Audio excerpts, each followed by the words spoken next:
అవసరమైతే మళ్లీ రాజీనామా చేస్తానన్నారు కాంగ్రెస్ ఎమ్మెల్యే కోమటిరెడ్డి రాజగోపాల్ రెడ్డి.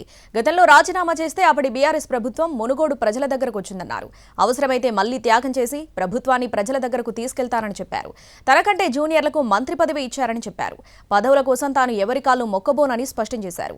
రాజగోపాల్ రెడ్డి విషయంలో తానేమీ మాట్లాడబోనన్నారు సోదరుడు మంత్రి కోమటిరెడ్డి వెంకటరెడ్డి. మంత్రి పదవి ఇచ్చే స్టేజ్లో తాను లేనని చెప్పారు.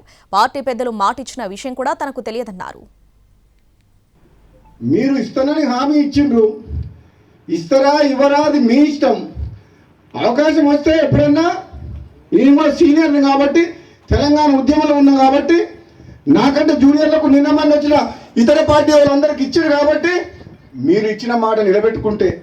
తాకట్లో ఉన్న మీ బంగారం నమ్మి కష్టాల్ని కాంపౌండ్ వాల్ దాటించే one and only solution prime gold hub మాత్రమే. కాంటాక్ట్ 8499338881. కానీ నేను మాత్రం పదవుల కోసం ఎవరింటికి పోయి కాలు మొక్కి మనసు చంపుకొని దిగజారడం మాత్రం జరగదు. పని బతుకున్నాను. వాళ్ళ కోసం ఎంత దూరమైనా పోతా, ఎంత పోరాటమైనా చేస్తా, అవసరమైతే మళ్ళీ త్యాగం చేసి పోయినసారి ప్రభుత్వాన్ని మీ కాళ్ళ తీసుకురాలే తీసుకొచ్చినా కదా. నేను రాజీనామా చేస్తే మొత్తం టీఆర్ఎస్ ప్రభుత్వం 100 మంది ఎమ్మెల్యేలు మునుగోడు ప్రజల కాళ్ళ కాడికి రాలేదా? అవసరమైతే అంత దూరం కూడా పోతా. నేనైతే భయపడా. నేను మంత్రి పదవి ఇచ్చే స్టేజ్లో ఉన్నాను. నేను మద్దతు కాదు, ఇది జాతీయ పార్టీ, పార్టీ అగ్రనాయకత్వం నిర్ణయం తీసుకుంటుంది. అది ఆ విషయం నాకు తెలియదు. అప్పుడు మాట ఇచ్చిన సంగతి నా ముందులో మాట ఇయ్యారు కదా.